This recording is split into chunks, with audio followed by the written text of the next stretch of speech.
गरीब बेटा magical bamboo car. विशाल बहुत ही मेहनती और होशियार लड़का था।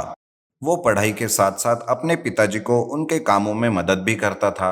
विशाल के पिताजी जंगल से बाम्बू तोड़कर लाते और उसी से चीजें बनाकर वो बेचा करते थे। एक बार की बात है, विशाल के पिताजी की तबीयत खराब होने की वजह से विशाल बाम्बू तोड़ने जंगल जाता है कि तभी जंगल में उसे किसी की आवाज सुनाई देती है। तब वो सोचने लगता है, अरे ये किसके चिल्लाने की आवाज है? लगता है कि कोई मुसीबत में है, मुझे देखना होगा। ऐसा सोचकर वो आवाज की तरफ ढूंढते हुए निकलता है।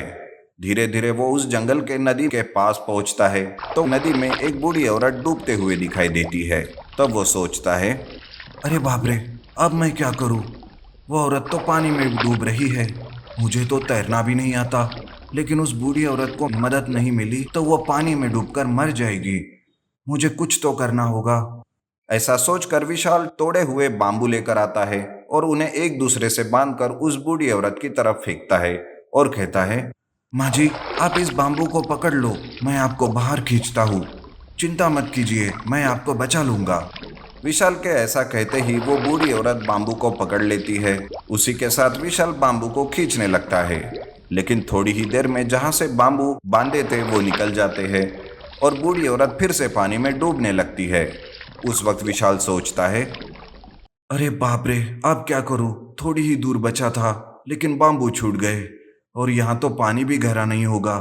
ठीक है, मुझे ही पानी में कूदकर बूढ़ी औरत को बचाना होगा। ऐसा सोचकर विशाल खुद का विचार ना करते हुए उस नदी में कूद जाता है और उस बूढ़ी औरत को पकड़कर नदी किनारे लाता है। तब विशाल उस बूढ़ी औरत से कहता है, आप ठीक तो है ना माँ जी?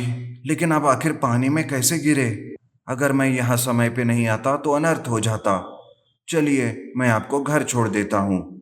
विशाल के ऐसा कहते ही वो बूढ़ी औरत एक देवी में बदल जाती है और वो कहती है, बेटा, मैं तो तुम्हारी परीक्षा ले रही थी।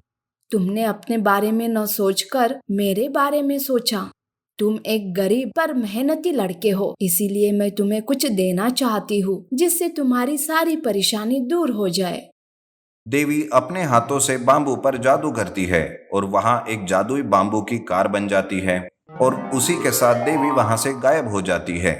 विशाल बाकी के बांबुओं को कार में रखकर घर लेकर जाता है। जब वो घर जाता है तब उसके पिताजी बांबू की कार देखकर कहते हैं, अरे बेटा, ये किसकी कार है बेटा? और तू इसे घर क्यों लाया बेटा? पिताजी की बात सुनकर विशाल उन्हें सारी बात बताता है।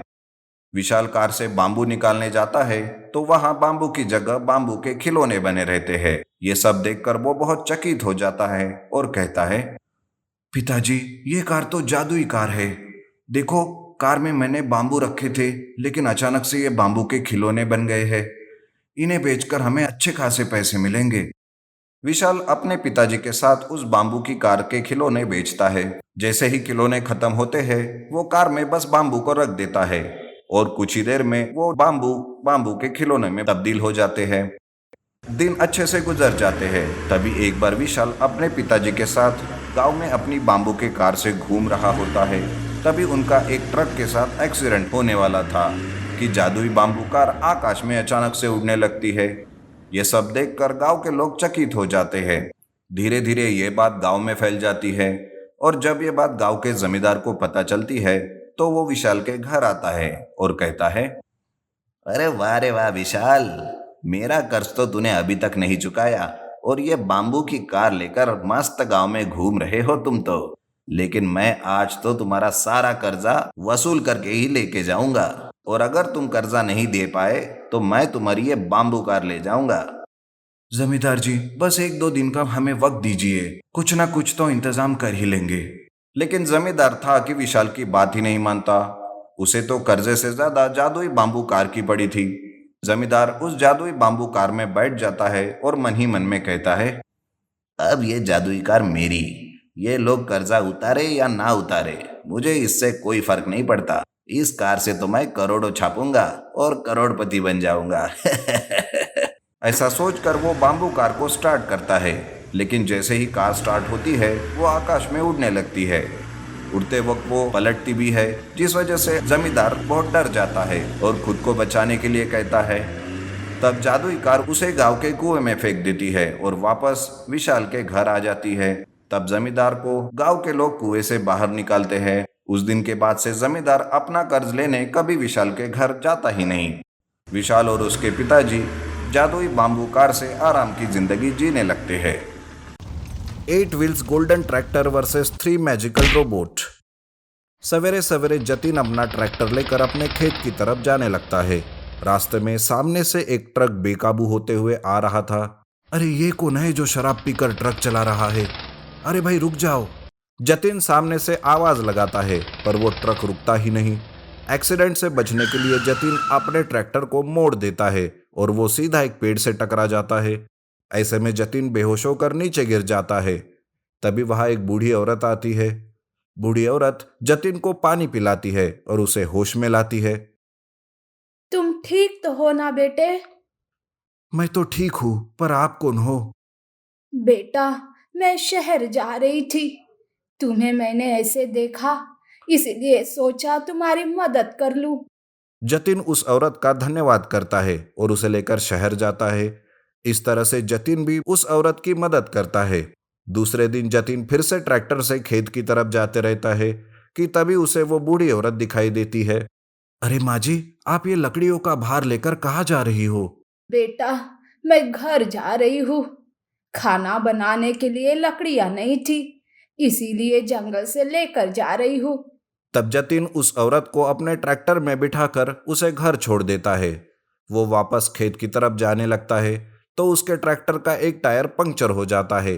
अरे बेटा, परेशान मत देखो मेरे पास एक टायर है, उसे देखो, हो सकता है कि वो तुम्हारे काम में आ जाए। जतिन औरत ने दिया हुआ वो टायर अपने ट्रैक्टर को लगाता है। तब जतिन उस बूढ़ी औरत का धन्यवाद करता है। वो औरत कहती है, बेटा, तुम नेक दिल हो, ऐसे ही सबकी मदद करते रहना, भगवान हमेशा तुम्हें खुश रखेगा। जतिन ट्रैक्टर को लेकर खेत चला जाता है। दिन भर खेत के काम करके शाम को वो वापस घर आता है। सवेरे जब वो जागता है तो वो अपने ट्रैक्टर को देखकर चकित हो जाता है। अरे ये क्या, ये मेरा ही ट्रैक्टर है ना? पर ये रातों रात गोल्डन का कैसे बन गया, और वो भी 8 पहियों का?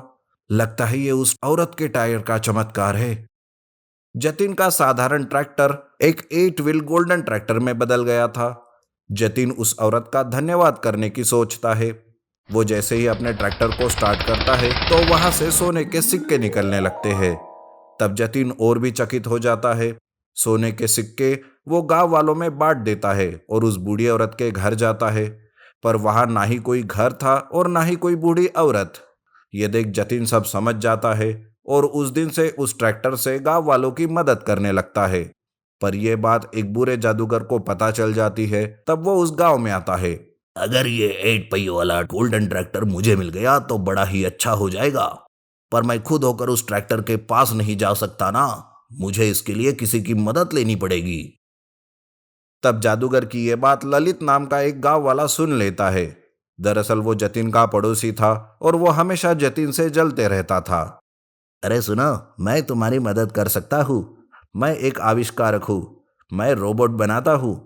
मेरे आविष्कार और तुम्हारे जादू से हम उस जतिन को अच्छा सबक सिखा सकते हैं। तब वो दोनों भी हाथ मिला लेते हैं। ललित 3 रोबोट को तैयार करता है और जादूगर उन तीनों रोबोट में जादुई शक्ति डाल देता है। एक रोबोट आग बरसाता, दूसरा पानी, तो तीसरा तूफान लाता है। जादूगर इन अजूबे रोबोट को देखकर बहुत खुश हो जाता है। ललित, ये तीनों रोबोट मेरा काम जरूर करेंगे। इससे तो तुम्हारा भी बदला पूरा हो जाएगा और मुझे वो 8 व्हील गोल्डन ट्रैक्टर भी मिल जाएगा।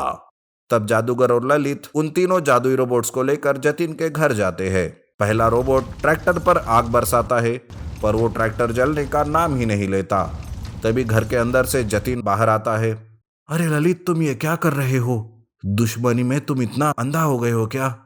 अगर इस ट्रैक्टर को कुछ हो गया तो मैं मजबूर गांव वालों की मदद नहीं कर पाऊंगा। अरे तो मैं भी तो यही चाहता हूँ ना जतिन, सारे गांव वाले तुम्हें सर आंखों पर बिठा रहे हैं और ये मैं होने नहीं देना चाहता। अब तुम्हारे इस ट्रैक्टर को कोई नहीं बचा सकता। लेकिन आग के कारण उस ट्रैक्टर का कुछ नहीं होता। तब पानी वाला रोबोट उस पर पानी बरसाता है लेकिन वो भी हार जाता है। तीसरा रोबोट ट्रैक्टर को तूफान से उड़ाने की कोशिश करता है, पर वो भी नाकामयाब होता है। तब तीनों रोबोट्स आपस में मिलकर ट्रैक्टर रोबोट पर हमला बोल देते हैं। तभी वो ट्रैक्टर एक विशाल रोबोट में बदल जाता है और उन तीनों रोबोट से लड़ने लगता है। उनके बीच भयानक लड़ाई शुरू हो जाती है और आखिरकार ट्रैक्टर रोबोट उन तीनों जादुई रोबोट को ढेर कर देता है। जादूगर भी कुछ नहीं कर पाता। तब ललित गुस्से में आ जाता है। अबे वो जादूगर, कुछ तो कर, तेरा जादू तो किसी काम का नहीं रहा। तब ट्रैक्टर रोबोट जादूगर की तरफ बढ़ता है। ये देख जादूगर वहां से भाग जाता है। अब बारी आती है ललित की। ललित भी अपनी जान बचाने के लिए खुद को पुलिस के हवाले कर देता है और अपनी जान बचा लेता है। ट्रैक्टर रोबोट वापस 8 व्हील्स गोल्डन ट्रैक्टर में बदल जाता है और जतिन भी राहत की सांस लेता है।